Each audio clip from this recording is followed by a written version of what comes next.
As paz, irmãos e irmãs. Queria ler o texto de Mateus, capítulo 16, verso 13.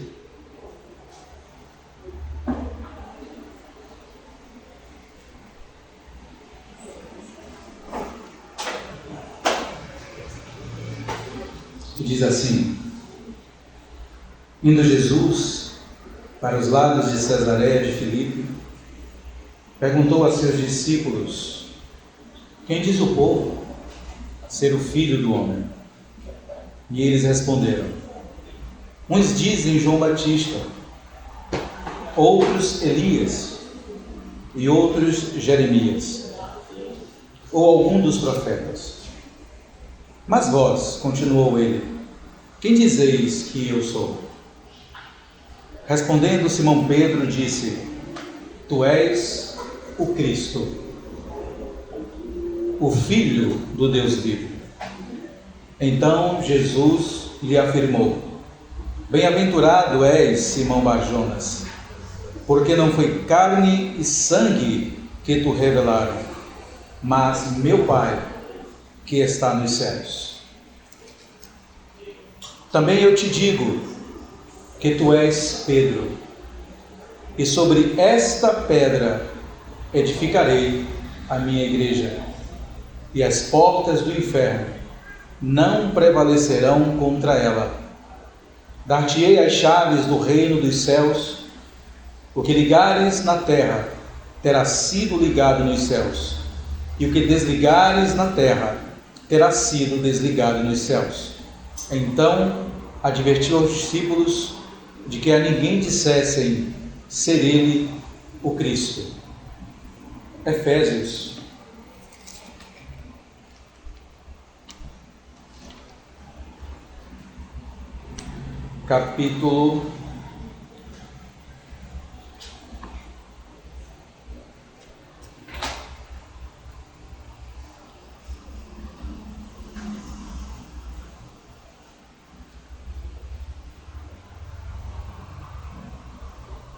capítulo 3. Por esta causa eu, Paulo, sou o prisioneiro de Cristo Jesus, por amor de vós, gentios. Se é que tendes ouvido a respeito da dispensação da graça de Deus a mim, confiada para vós outros, pois, segundo uma revelação, me foi dado conhecer o mistério, conforme escrevi há pouco, resumidamente. Pelo que, quando ledes, podeis compreender o meu discernimento do mistério de Cristo, o qual em outras gerações não foi dado a conhecer aos filhos dos homens, como agora foi revelado aos seus santos apóstolos e profetas no Espírito. A saber que os gentios são co-herdeiros, membros do mesmo corpo e co-participantes da promessa em Cristo Jesus, por meio do Evangelho, do qual fui constituído ministro, conforme o dom da graça de Deus, a mim concedida, segundo a força operante do seu poder. A mim, o menor de todos os santos, me foi dada esta graça de pregar aos gentios o Evangelho das insondáveis riquezas de Cristo, e manifestar qual seja a dispensação do mistério, desde os séculos oculto em Deus, que criou todas as coisas, para que, pela Igreja, a multiforme sabedoria de Deus se torne conhecida agora dos principados e potestades nos lugares celestiais, segundo o eterno propósito que estabeleceu em Cristo Jesus, nosso Senhor, pelo qual temos ousadia e acesso com confiança, mediante a fé nele.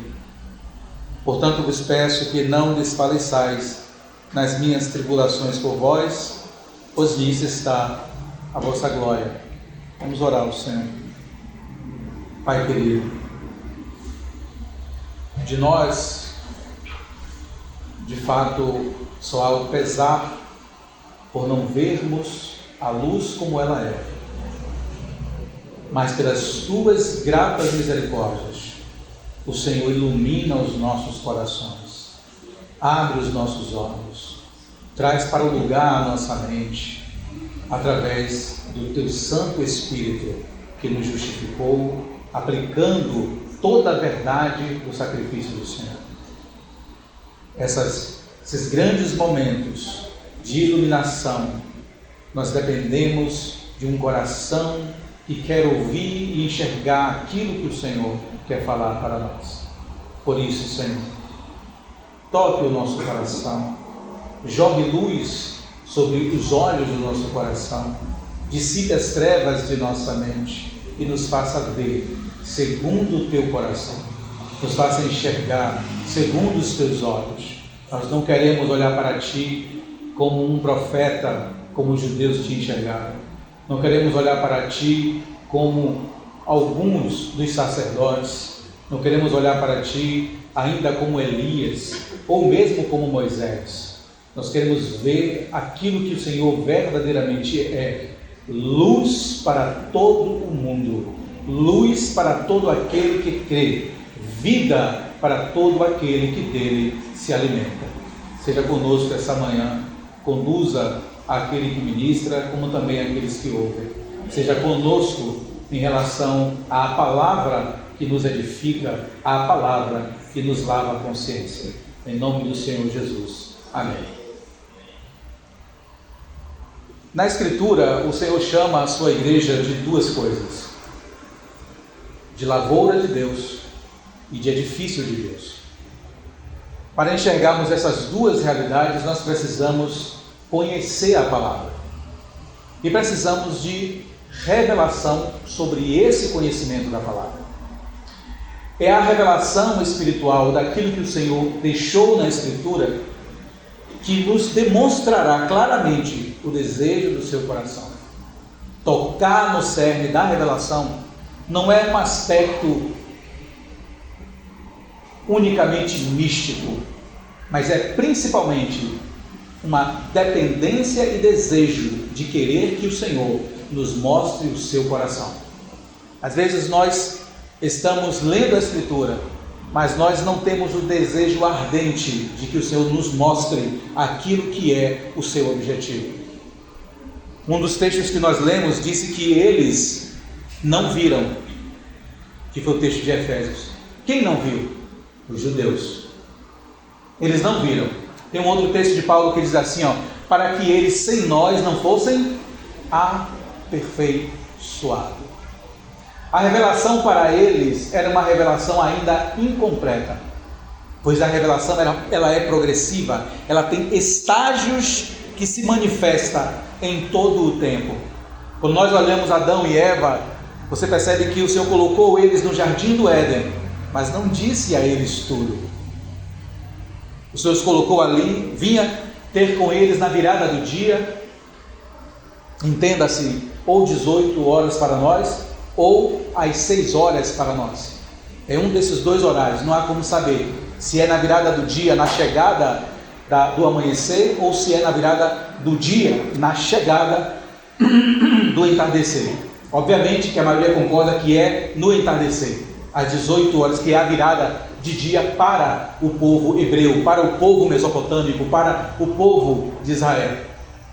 Então o Senhor iria ter com eles ali todos os dias, aproximadamente durante 70 anos, no máximo 80 anos, foi quando eles caíram. Eles ainda viveram no Éden muitos anos, e o Senhor estava ensinando todos os dias a eles acerca dele mesmo e acerca da revelação do supremo propósito do Senhor. O motivo disso era revelar aquilo que era o desejo, o cerne do seu coração. O Senhor sempre teve esse desejo desde ali. E um dos primeiros aspectos que o Senhor coloca a Adão ali, ele diz assim: ora, Adão, é para lavrar e cuidar. Olha que é o primeiro aspecto, é para lavrar e cuidar. Ele dá uma tarefa, mas ele continua, mas também eu quero que vocês se multipliquem. Eu quero que vocês sejam fecundos. E ali estava um pouco da revelação a mais acerca do supremo propósito. Sejam fecundos, multipliquem-se. Irmãos, quando nós queremos construir um edifício, nós precisamos de pedras, precisamos de tijolos, precisamos de materiais para a construção, mesmo que a casa seja de madeira ou seja de alvenaria. Obrigado, meu irmão. O Senhor não poderia ter uma casa para ele se ele não tivesse materiais. Então ele coloca Adão e Eva e diz: multiplique-se. É como se eu estivesse dizendo assim: eu preciso de materiais. Multipliquem-se. Eu não posso fazer um edifício só com vocês dois, mas ele vai iniciar com vocês dois. Então multipliquem-se, sejam fecundos, comecem a se desenvolver, cresçam. Mas isso só vai acontecer depois que eles saem do jardim do Éden. Os primeiros filhos vêm depois. Mas olha, irmãos, que coisa impressionante. Com o nascimento dos 2 primeiros filhos vem o primeiro assassinato. As portas do Hades. Ela já se manifestou antes dos primeiros filhos, quando Adão e Eva caíram. Eram ali o quê? As portas do Hades.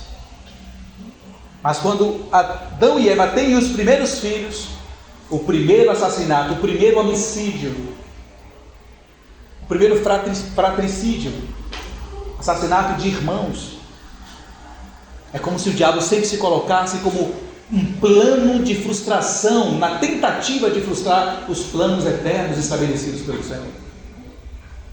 Mas o que ele não compreendeu é que o plano de Deus, ele é eterno. Ele tem vida perene, porque foi estabelecido naquele que é a própria manifestação da vida. Então ele estabeleceu como algo que não seria frustrado. E desde ali nós percebemos essa batalha. O próprio sentido inicial do texto de Gênesis é: guarde. E isso é tenebroso, porque como assim? Era um ambiente maravilhoso, era a perfeição, era o jardim do Éden, era um novo céu e uma nova terra. Eles não tinham pecados, eles foram inseridos ali sem pecado, com corpo glorificado. Por isso a expressão de Paulo, que foram destituídos de glória. Você só pode ser destituído de glória se glória houvesse anteriormente. Então Paulo afirma que a glória saiu de sobre eles. O corpo deles passou a ser mortal, ilimitado pelo tempo, pelo espaço. Mas o Senhor os colocou naquele ambiente de perfeição, sendo eles perfeitos. E disse: guarde, guarde.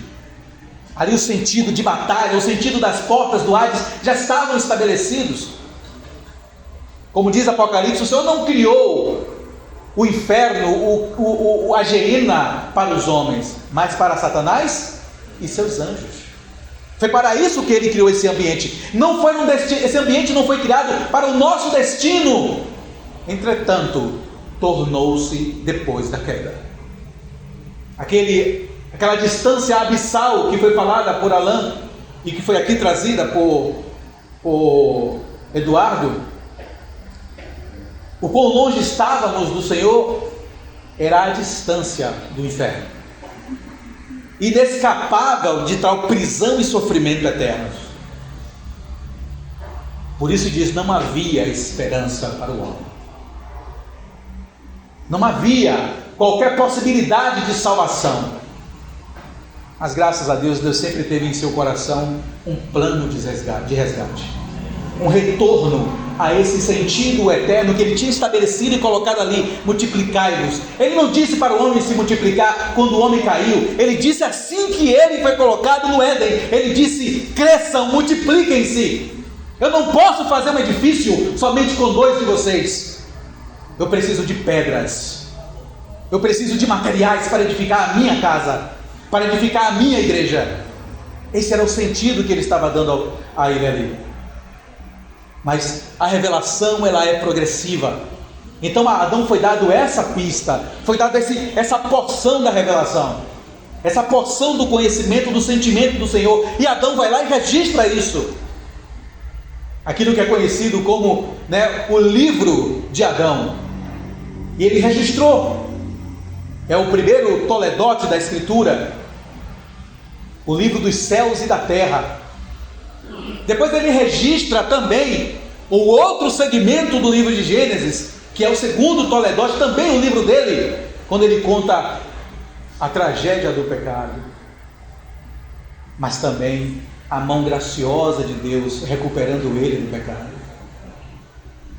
Porque Deus não chegou no Éden, irmãos, fazendo uma pergunta para vilipendiar a vida dele. A pergunta foi para haver resgate ao coração de Adão. A pergunta foi para salvá-lo, resgatá-lo de si mesmo. Onde estás, Adão? Essa pergunta, ela não tem nada a ver com a acusação. Essa pergunta é Deus dizendo assim: meu filho, eu quero te encontrar de novo, porque você agora está perdido. Esse é o sentido da pergunta do Senhor. Porque os propósitos e intentos de Deus não são frustrados, irmãos. Nós podemos até nos frustrar. Nós podemos até tentar frustrar os planos do Senhor, mas ele não pode ser frustrado. Satanás não conseguiria frustrar o Senhor, dirás nós. Nós podemos até atrapalhar um mandamento da vontade de Deus, que consequências haverá, obviamente. Paulo trata desses assuntos, sobre as consequências disso, lá no livro de Hebreus, os irmãos devem lembrar. Ele trata sobre isso no capítulo 2, capítulo 3. Vamos lá rapidinho. Um sentimento que me veio aqui a respeito disso. No capítulo, ele cita uma situação que aconteceu no capítulo 3.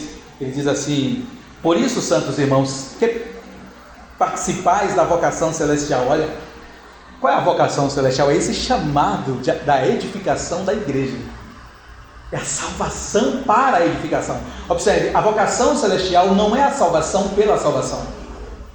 Senão seríamos somente pedras juntas, sem ter objetivo algum. Mas a salvação, a vocação é a salvação para a edificação, a fim de que Deus tenha aquilo que é de seu interesse. O que é do interesse do Senhor? Muitos filhos semelhantes ao seu filho. Esse é o sentimento de interesse do coração do Senhor. Isso é uma igreja edificada. Então não é a salvação pela salvação, mas é a salvação para. É tipo assim, irmãos, estamos aqui, Adão estava aqui, quando a queda aconteceu, nós fizemos isso. O homem fez isso. Lembra o abismo, que é a distância entre nós e Deus quando nós estávamos no mundo? Mas a cruz do Senhor, a cruz, o homem está aqui, cai, a cruz está exatamente aqui, na queda do homem. O sacrifício do Cordeiro, o sacrifício eterno. E essa cruz nos leva novamente para a posição que Deus queria que estivéssemos. Uma posição na qual pudéssemos ser considerados não pedras mortas, mas pedras vivas para o edifício eterno de Deus. Então, quando aconteceu a queda, a cruz foi necessária, mas ela já era uma providência no coração do Senhor. É como se você olhasse para trás e percebesse a Trindade e o Deus eterno conversando entre si. Meu filho, eu quero criar o homem. Meu filho dizendo: meu pai, que maravilha, eu tive o mesmo sentimento de unidade, quero ter irmãos. E o Espírito dizendo: ora, seria maravilhoso, além de habitar em vocês, habitar também nesses seres que seriam a imagem do Filho. Esse diálogo eterno, isso aqui é só uma suposição do diálogo, irmãos, mas é um diálogo que Deus tem, porque a palavra diz assim, que o Senhor planejou. Ninguém planeja calado. Então o planejamento do Deus eterno aconteceu ali. E quando aconteceu isso, Ele colocou o homem com esse objetivo de alcançar o que Ele queria. Aleluia! Isso não pode ser frustrado. Isso não foi feito ali. Mas lá você imagina Deus dizendo assim: mas eles irão cair. E o filho eu me darei por eles, meu pai. E o Espírito, eu habitarei nesses pecadores. É tudo voluntário ali, sabe, na eternidade, é tudo é uma cruz eterna. A cruz não é terrena, irmãos. Ela é eterna. Porque o sentido da cruz não é somente o aspecto físico do Senhor ter sido crucificado. O sentido da cruz é o aspecto eterno do Senhor ter se oferecido antes que o mundo existisse, por amor de nós que não merecíamos nada. A cruz, ela não é um assunto temporal, ela é um assunto que atravessa a eternidade pelo desejo do coração de Deus. E como diz que a Escritura diz que os anjos foram criados para nosso serviço, mesmo tendo sido os anjos criados primeiro que nós, eles foram criados para o nosso objetivo. Então nós estávamos no coração de Deus antes dos próprios anjos. Aleluia! Somos dele. Imagem e semelhança dele. Aleluia! Isso é desejo eterno que não pode ser frustrado. Glória a Deus! Não pode ser parado, não pode ser interrompido, não pode ser diminuído, não pode fraquejar. Mesmo que nós venhamos a fraquejar. Obrigada, Senhor. É uma vocação celestial. Considerai atentamente o apóstolo e sumo sacerdote da nossa confissão, Jesus, o qual é fiel àquele que constituiu, como também o era Moisés em toda a casa de Deus. Jesus, todavia, tem sido considerado digno de tanto maior glória do que Moisés, quanto maior honra do que a casa tem aquele que a estabeleceu. Pois toda casa é estabelecida por alguém, mas aquele que estabeleceu todas as coisas é Deus. E Moisés era fiel em toda a casa de Deus como servo, para testemunho das coisas que haviam de ser anunciadas. Esse servo fiel ficou de fora da nova aliança.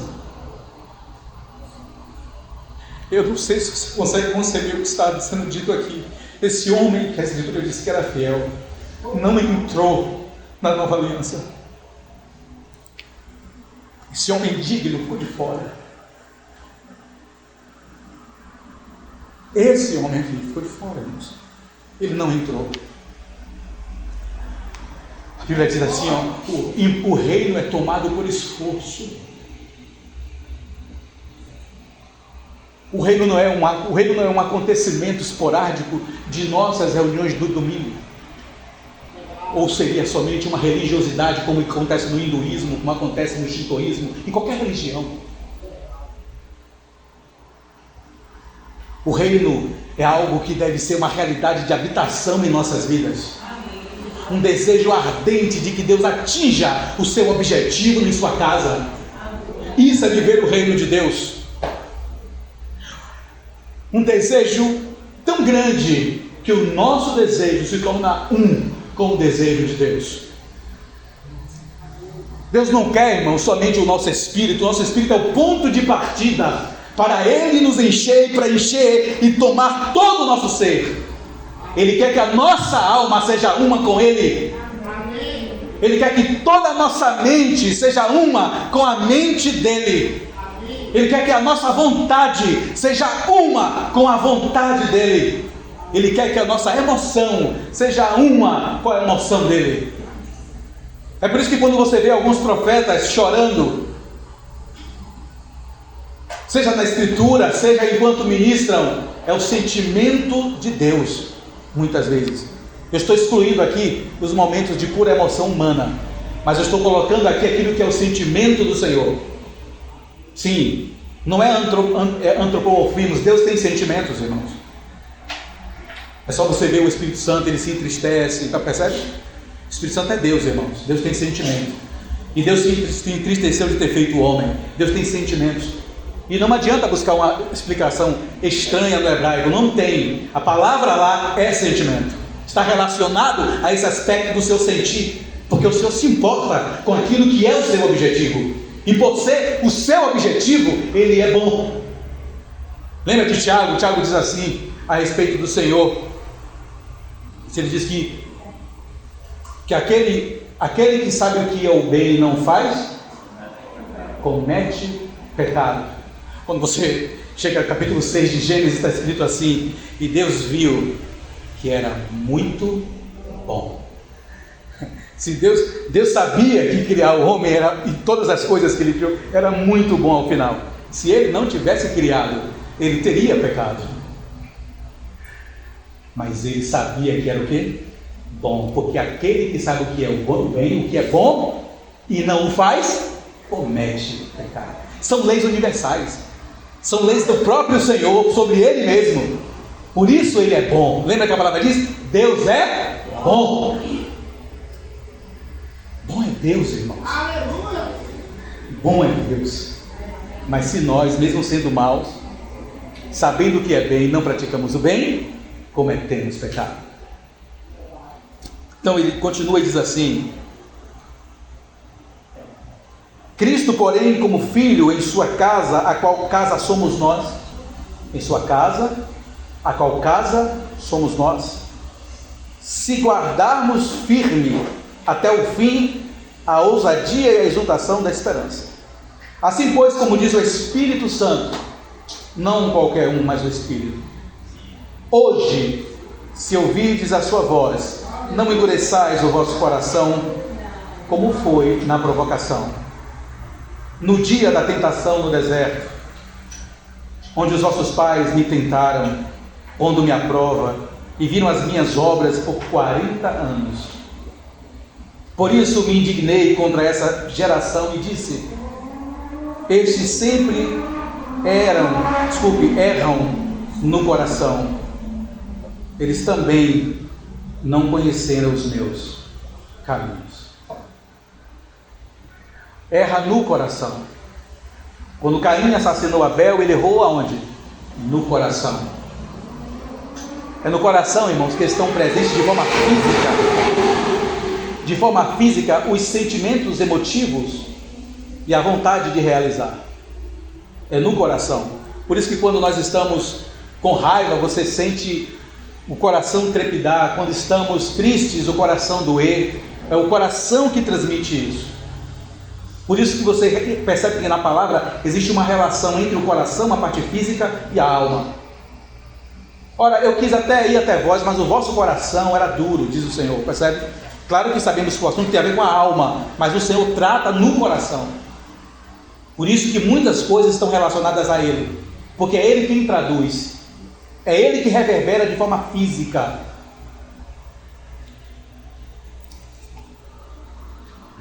Porque erra no coração, percebe? Não é um assunto de errar somente na prática, é um assunto de errar ainda no interior, é um assunto de errar no sentimento, é um assunto de errar na emoção, de errar na vontade, no coração.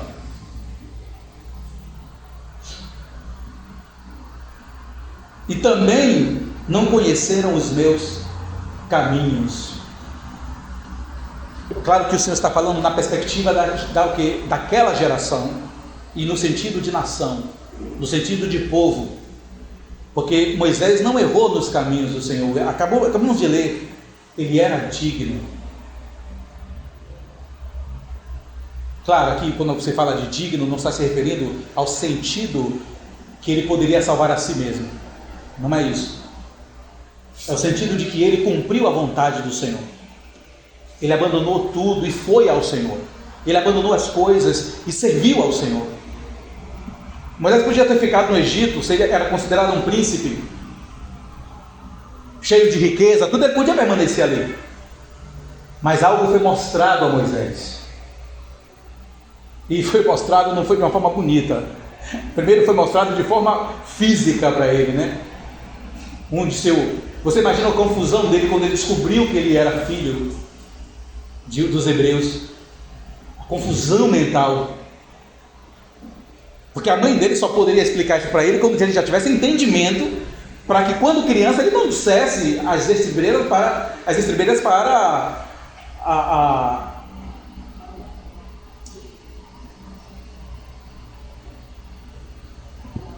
Isso. Se Moisés ali fosse revelado, ele seria morto. Então ele tinha que ter uma idade quando a mãe contou isso para ele. Quando ela, sendo sua cuidadora, ela veio a contar. Então você imagina o susto dele. Por isso que ele sai para verificar como estavam seus irmãos. Ele descobriu agora, um povo que me é semelhante. E aí o que é que ele faz? Quando ele vê o egípcio maltratando um dos judeus, ele mata o egípcio.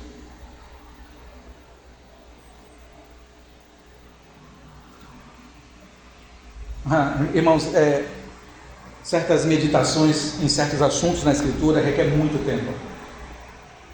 Quando você para meditar o que é o assassinato. O assassinato é o interrompimento de uma vida que foi criada à imagem e semelhança de Deus. E que se essa vida não conhecer o Senhor, ela está perdida para todo o sempre. Isso é o assassinato. É o interrompimento. Essa pedra não estará no edifício da eternidade. Essa pedra não pode gerar umas novas pedras vivas também. A geração que ela poderia gerar também foi interrompida. O assassinato é isso. É o interrompimento de vidas que foram criadas para serem a imagem e semelhança do Senhor. Por mais que ainda distorcidas no mundo, como nós também estávamos, segundo o capítulo 2 de Efésios, por mais que ainda envolvidos em toda a malignidade, em toda a perversão terrena, em todo o dolo maligno, fazendo a vontade do maligno e dos sentimentos e pensamentos errados, por mais que tudo isso estivesse, ainda assim é uma imagem para a recuperação, para ser alcançado pela salvação, a fim de ser restabelecido a vontade eterna de Deus no coração. Então isso é o assassinato. E Moisés, ele assassinou, assim como Caim matou Abel, Moisés matou um homem. O Senhor agiu com Moisés, Moisés foge, o Senhor age com Moisés, coloca-o ao deserto. Esse homem que vai para o deserto, ele passará ali 40 anos, irmãos. Ele foi educado pelos egípcios por 40 anos. Então ele vai para o deserto agora para uma restauração. E o Senhor começa a tratar a vida de Moisés. Vocês irmãos conhecem a história de Moisés. Sabe o sofrimento que ele passou. É muito sofrimento. Mas o Senhor colocou ele, uma pessoa no caminho dele que ele não faria ideia, que é o sogro dele, Jetro. Um descendente direto de Abraão. Ele é descendente de quem? Lembra do que diz a Bíblia? Ele é o quê? Um ministro onde? Um sacerdote onde? Os irmãos lembram? De onde o Jetro é sacerdote? Onde ele está ali no deserto? De Midian. E quando você lê Gênesis, Midian é da descendência de Abraão com Quetura. Então o Senhor colocou ele diante de um homem que era descendente de Abraão. Olha a sabedoria de Jetro, quando Moisés já é colocado por Deus, né, para o ofício ali de conduzir aquele povo. O Senhor conduz Jetro para dar a ele grandes conselhos sábios. E ele casa com a filha de Jetro, né? Alguns querem dizer que ela é egípcia, né? Não, é da descendência de Abraão. Da descendência de Abraão. Podia até ter alguns costumes próximos, porque os egípcios dominavam tudo. Assim como o próprio Abraão tinha costumes idólatras, tinha costumes dos sumérios. Ele morava em Ur dos caldeus. Caldeia é da Suméria. E não era qualquer costume fácil, não. Eles adoravam o Marduk. Esse homem, 40 anos no deserto, o Senhor tratando a vida dele, o sofrimento dele, e o Senhor o chama. No momento, parece que o Senhor chama ele quando ele está pronto. Quem disse isso? Ele estava pronto para começar a servir, mas ele não estava pronto. Ele sai do deserto 40 anos para ir ao Egito. Aí ele volta do Egito com o seu povo, com o povo do Senhor. E ele passa mais quantos anos no deserto? Mais 40 anos. Um total de 80 anos de deserto. Aí sim, agora ele está pronto. E quando ele está pronto, o Senhor leva ele.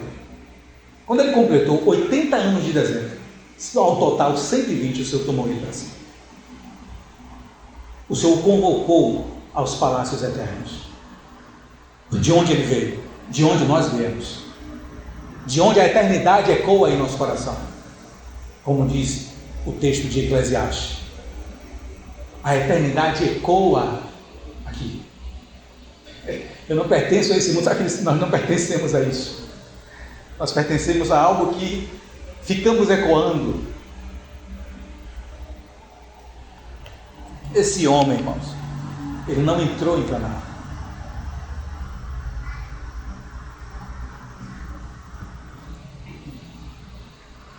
E olha que a Moisés foi dada a revelação de todo o tabernáculo.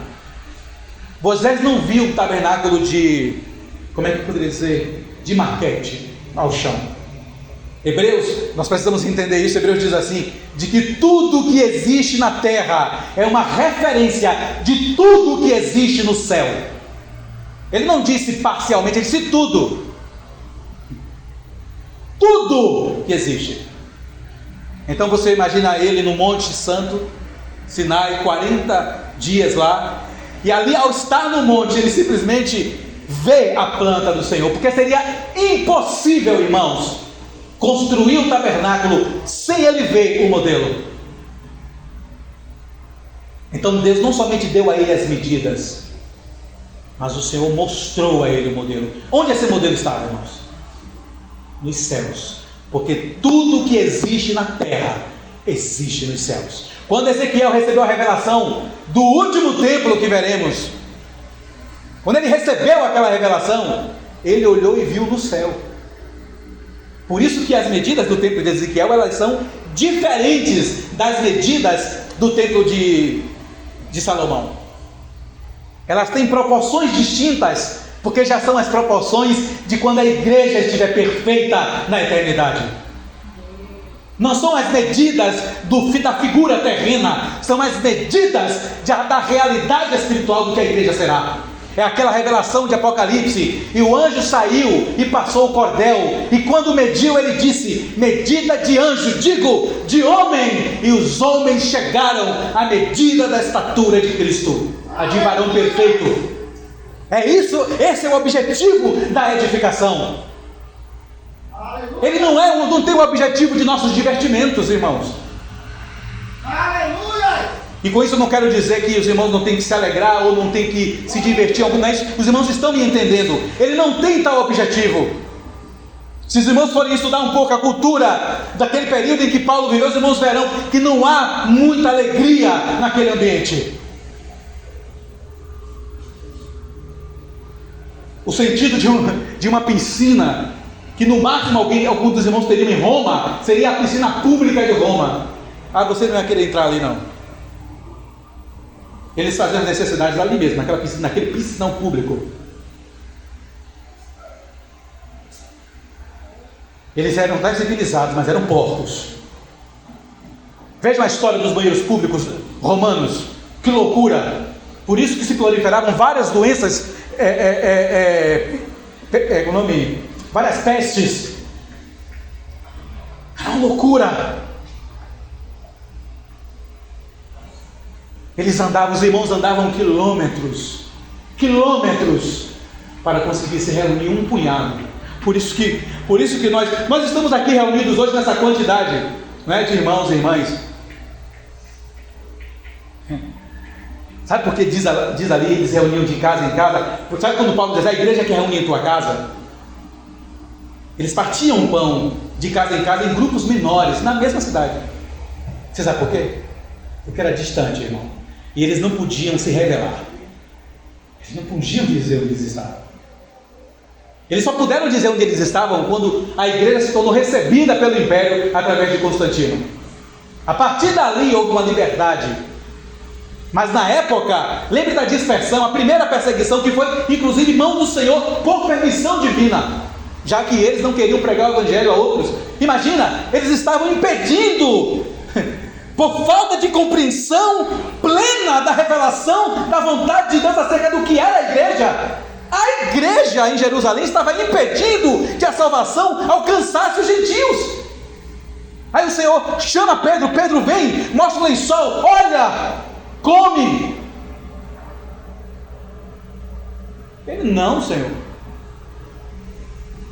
essa coisa é imunda. Sim, na lei, estávamos nós lá na lei, porque todos os animais que foram mostrados ali éramos nós. Quando fala assim, quando ele viu os animais imundos, ali estava representada as 4 principais nações. Naqueles animais imundos ali você tinha a representação de toda a civilização gentílica. E na lei, em Levítico, aqueles animais imundos, eles representam exatamente isso. Nós. Então na lista estavam porcos, cachorros,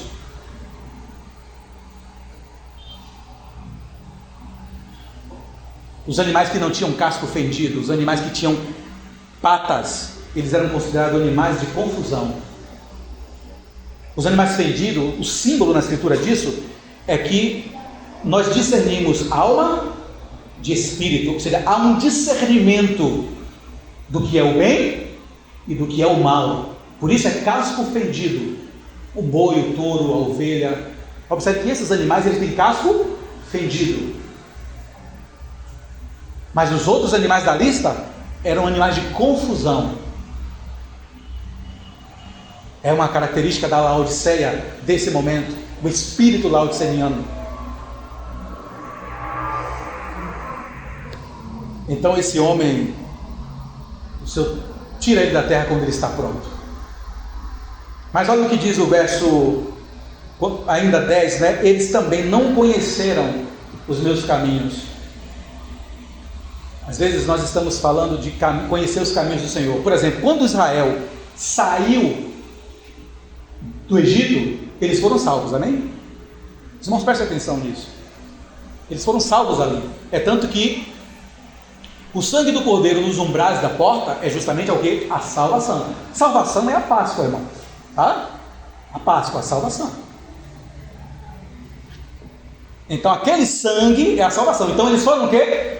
Salvos. Todos eles foram salvos, sem exceção. Mas então o Senhor agora vai fazer o quê? Libertá-los. Observe, uma coisa é a salvação, outra coisa é a libertação. O processo de libertação é outra coisa. É por isso que existe o batismo, irmãos. O símbolo do batismo, ele não é somente um símbolo, ele é uma manifestação espiritual de uma realidade espiritual. Faraó, eles foram salvos, mas Faraó não quer que eles sirvam o Senhor. Então manda um exército atrás dele. Então o que é que acontece? O batismo, ele atravessa o mar vermelho. E então Faraó fica para trás. Agora ele está para trás. Mas eles atravessaram o mar vermelho e deram de cara com o quê? Com Canaã? Não, eles deram de cara com o deserto. O mesmo deserto que Moisés estava. O mesmo deserto que nos é apresentado. O mesmo deserto. Você imagina, eles deram de cara com o deserto. Uma das frases deles, né? Que muitas vezes é nossa.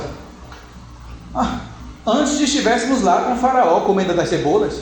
Não é isso que nós falamos? Não diga somente eles falaram. É nossa realidade também, irmãos. É nossa realidade. Preferíamos as cebolas, os churrascos. Mas aquilo era Faraó. Então o Senhor manda do céu o maná. O Senhor manda, como é dito nos salmos de forma poética e linda, o pão dos deuses, o pão de Elohim, o pão dos anjos, em alguma tradução, o pão dos anjos. que forma linda do Senhor chamar isso. E quem era aquele pão, irmãos? O Senhor diz assim, eu sou o pão que desceu do céu. O Senhor diz isso claramente, eu sou o pão. O que foi que eles disseram? Este pão é insosso. Eles disseram que o Senhor é insosso.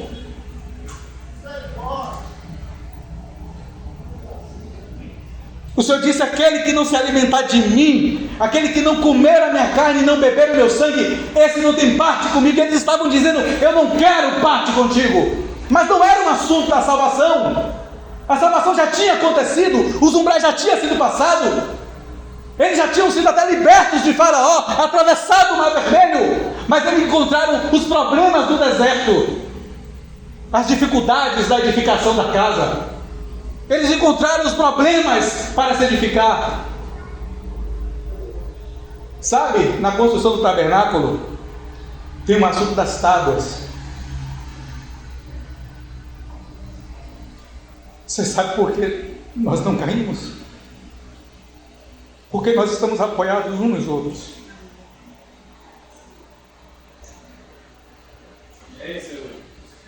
Lá diz que se manda eles levantarem as tábuas e manda colocar ganchos nela. Os ganchos são de prata.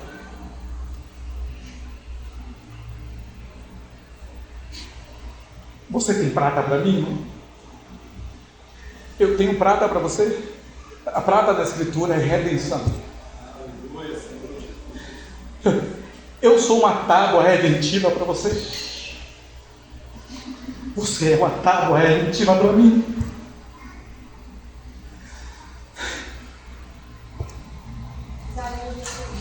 E as tábuas eram colocadas uma ao lado da outra e elas se encaixavam nesse gancho. E isso não permitia que elas se separassem mais, porque também estavam fincadas cada tábua em 2 bases de prata. Mas o Senhor disse assim: não, Moisés, ainda não é suficiente, então passe uma vara no meio das tábuas, para que elas não se enverguem de um lado para outro. Às vezes eu quero ser um machado para evitar a vida dos irmãos, mas não quero ser uma tábua para poder não fazer com que ele se envergue e a tábua da vida dele parta. Éramos para desejarmos sermos a madeira ao lado que segura o irmão. Era para desejarmos ser o gancho, a base que é a prata. Era para a gente desejar ser essa vara que fica oculta. Essa vara que está atravessada, ninguém vê ela no tabernáculo. Ela está oculta, mas ela está sustentando os irmãos. E quando eles chegaram lá no deserto, eles massacraram Moisés. Eles massacraram tanto que Moisés, incentivado por eles, pecou e atingiu a rocha de forma inadequada. E Deus disse: Moisés, você não vai entrar por causa disso, Moisés. Você não pode entrar, meu servo digno. Você não pode entrar, meu servo fiel. Você não pode entrar. Imagina Moisés olhando aquilo, contemplando, porque o Senhor, Moisés disse: eu posso pelo menos ver aquilo que me foi prometido. Você pode ver, filho. Então ele viu e ele não entrou. E toda vez que eu leio esse texto, eu lembro do Senhor com aquele homem que vê Lázaro no seio do Senhor. Ele diz: Senhor, aqui está quente demais. Eu só quero um pouco de água na minha boca. Jesus fez: meu filho, daqui não pode. Então, irmãos, quando o Senhor vier, o nosso julgamento, quando nós estivermos diante dele, e se o Senhor disser para nós assim: apartai-vos de mim, porque não podes entrar. Nós não ficaremos na guerra sem ver os irmãos em gozo, pelo contrário, nós estaremos lá vendo os irmãos em gozo. Os irmãos estarão diante do Senhor no céu e nova terra, no reino milenar, e nós estaremos vendo o edifício pronto sem nós. O edifício estará pronto sem nós. Queira Deus ser misericordioso de nós, irmãos, para que nós possamos entrar, para que nós possamos reinar com o Senhor.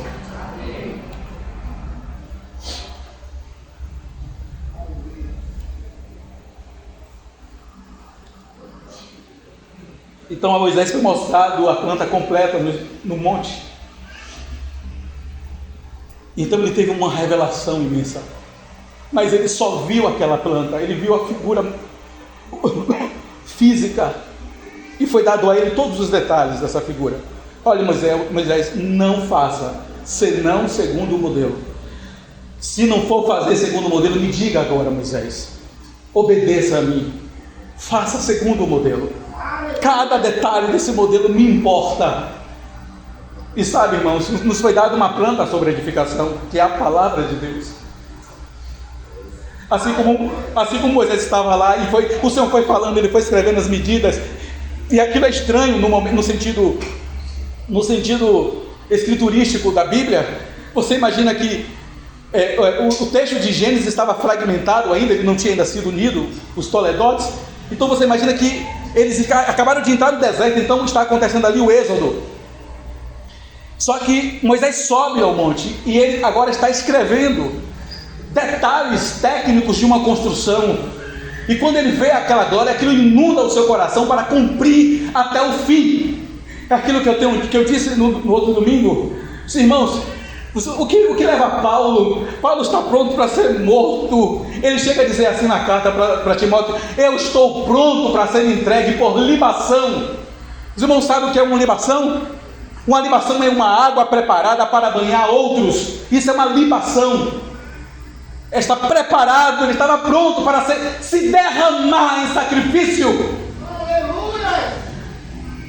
Ali não é o sentido de salvação eterna, esse sacrifício é do Senhor, mas é o sentido do nosso sacrifício pelo Senhor. Há um hino que eu amo, está escrito aqui, lembra desse hino, é um hino de nossa juventude. O preço que você está disposto a pagar pelo Senhor determina o quanto o Senhor vale para você. O preço que eu pago, o preço que quero pagar pelo Senhor determinará o quanto Ele vale para mim.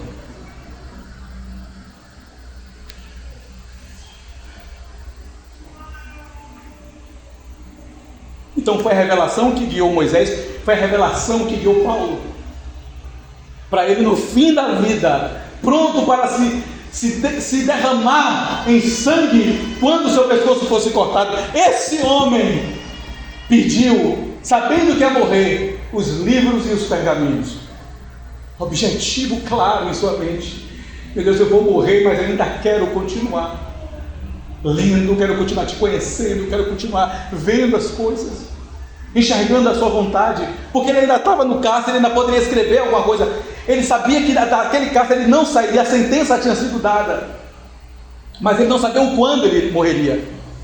Então imagine, ele ainda enviou a carta para Timóteo, né? Ele ainda conseguiu, ele poderia ainda enviar uma outra carta. O último registro de Paulo antes da decapitação foi quando ele convocou os presbíteros de Éfeso. É o último registro que Lucas coloca no final de Atos, quando ele convoca os presbíteros. E a palavra dele aos presbíteros não era agradável, porque a palavra nem sempre é agradável. A palavra, ela precisa ser a vontade de Deus para nós, e não aquilo que nos agrada. Então o que foi que Paulo disse? Eu vou dar a vocês um alerta. Então Paulo alertou duas coisas e disse o que tinha cessado. Falsos mestres se levantarão do meio de vós, e lobos vorazes virão de fora.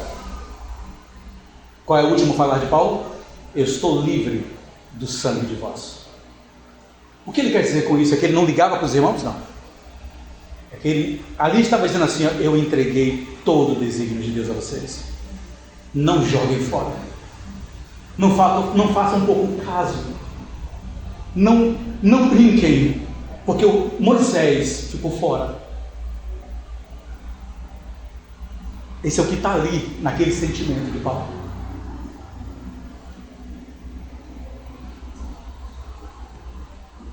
Os irmãos leiam o restante do capítulo 3 em casa, se tivesse o sentimento de ler de Hebreus. Então, em Mateus, o Senhor diz que...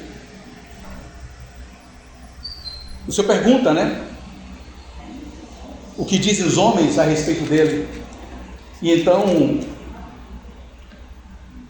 Pedro, tomado de uma síntese de revelação, ele diz: tu és o Cristo, o Filho do Deus vivo. Então Jesus revela uma coisa para ele: não foi sangue e carne que tu revelou, mas meu Pai. Então o primeiro mistério que ecoava as eras tinha acabado de se revelar. Você imagina que isso estava em percurso 4.000 anos antes, irmãos. 4.000. Quando o Senhor prometeu a Adão e Eva: eu darei a vocês um cordeiro e ele esmagará a cabeça da serpente. Você imagina o coração dela, porque você imagina que ela tinha tomado da árvore do conhecimento do bem e do mal, e quando o Senhor disse que haveria uma solução para o homem, você imagina como ela ficou. Senhor, obrigado, o homem será recuperado. Imagine essa agonia no coração dela. Vocês já meditaram sobre isso, irmão?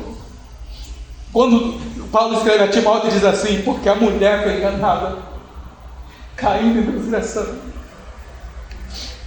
Quando você lê isso e você medita sobre o sentimento de Eva, você imagina ela arrasada, porque a mãe da humanidade tinha sido inclinada, caiu em transgressão. Então quando o Senhor disse para ela assim: minha filha, virá um cordeiro, eu providenciei algo para vocês. O alívio dela era imediato. O alívio da alma dela era imediato, irmãos. É o alívio da igreja, quando conhece o Senhor.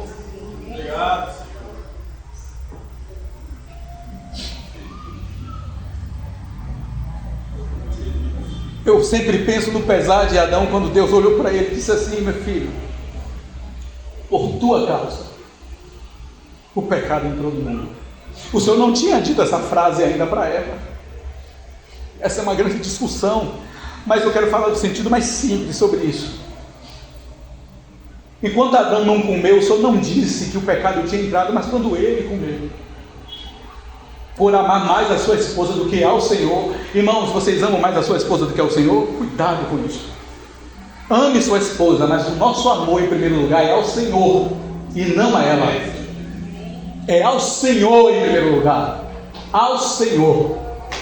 Então quando ele tomou, ele come por um amor errado.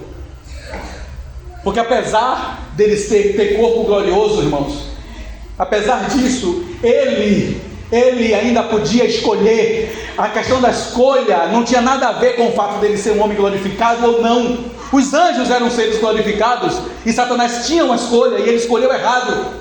Então ele também escolheu errado. E ele escolhe, come. E então diz: por tua causa, por tua, a responsabilidade imensa do homem, tua causa, não. Então o Senhor diz que a terra enfraqueceria, e agora ela não daria mais as coisas belas, ela daria também podridão. Podridão humana e podridão da natureza. A podridão não existe somente nos homens, os animais também estão cometendo torpeza.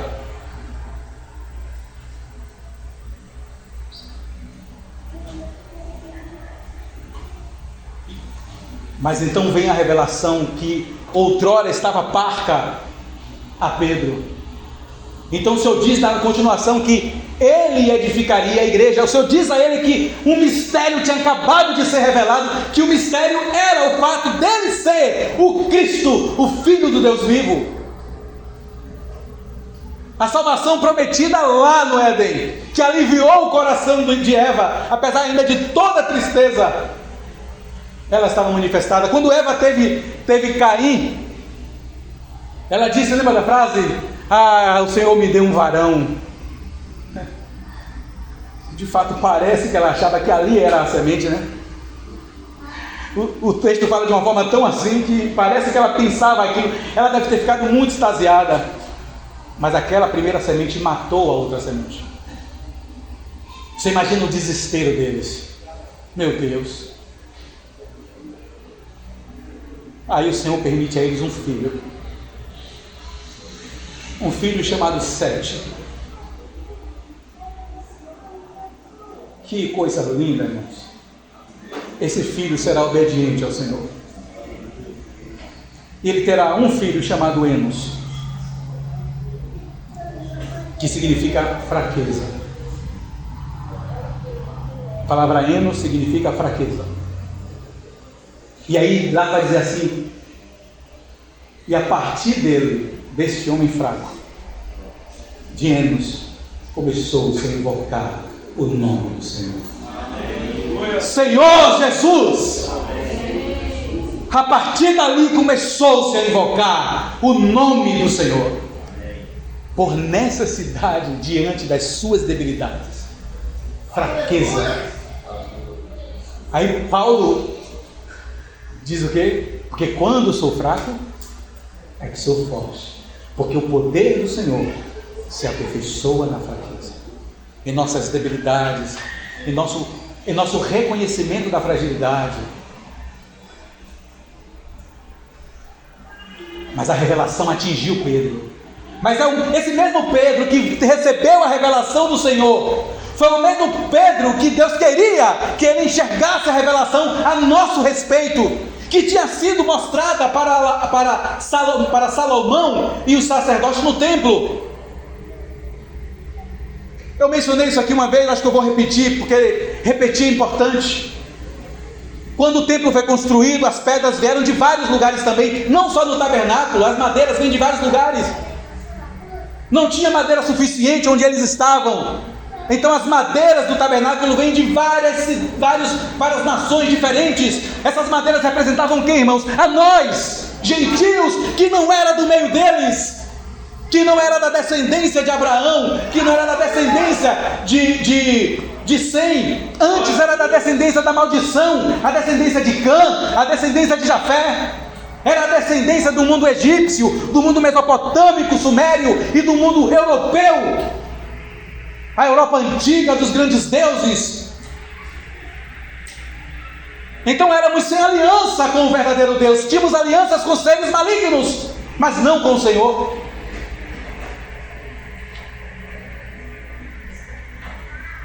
Mas quando o templo foi inaugurado, quando Salomão vai começar a edificação do templo, começa a se encomendar as pedras em algumas pedreiras.